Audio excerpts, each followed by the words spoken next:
বন্ধুরা, আজকের গল্প অসহায় টুনি ও চোর কাক। দূরের একটি জঙ্গলের ভিতর একটি টুনি পাখি বসবাস করত। আর তার একটি সমোসার দোকান ছিল। আর সে ছিল খুব গরিব। আর একদিন একটি কাক তার দোকানের আশেপাশে উড়তেছিল, মনে মনে বলতেছিল, টুনি এখান থেকে চলে গেলেই টুনির সমস্যাটি আমি খেয়ে ফেলবো। একথা বলে সেখানেই ঘোরাঘুরি করছিল। তারপর টুনি সব পাখিদের বাসায় গিয়ে গিয়ে দিয়ে আসে। আর এদিক দিয়ে সেই দুষ্ট কাকটি টুনির সবগুলো সমস্যা খেয়ে ফেলে। আর খেয়ে সে সেখান থেকে চলে যায়। তখনই টুনি সেখানে আসে। আর এসে দেখে তার একটি সমস্যাও নেই, সবগুলো কাক খেয়ে চলে গেছে। আর টুনি খুব কান্না করতে থাকে। পরের দিন সে পার্সেল দিতে যায়। আর দিতে গিয়ে সে খুব কান্না করছিল। তখন পায়রা তাকে জিজ্ঞেস করে, তুমি কান্না করছো কেন? তোমার কি হয়েছে?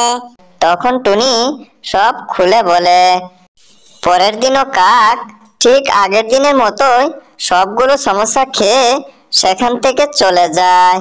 আর টুনি পরের দিন এসেও দেখে তার একটি সমস্যাও সেখানে নেই। তাই সে খুব কান্না করতে থাকে আর মনে মনে বলতে থাকে, এই দুষ্ট কাককে শাস্তি দিতেই হবে। বরং আমি ঈগলের কাছে যাই। আর গিয়ে সব কথা খুলে বলে, ঈগল ভাই, কাক আমার সবগুলো সমস্যা খেয়ে ফেলেছে। প্রতিদিন রেখে গেলে সে এসে খেয়ে ফেলে।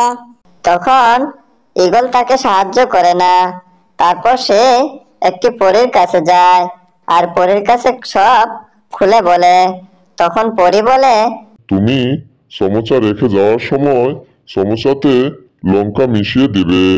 লঙ্কা মিশিয়ে দিলে সে খেয়ে সেখানে কাঁদতে শুরু করবে।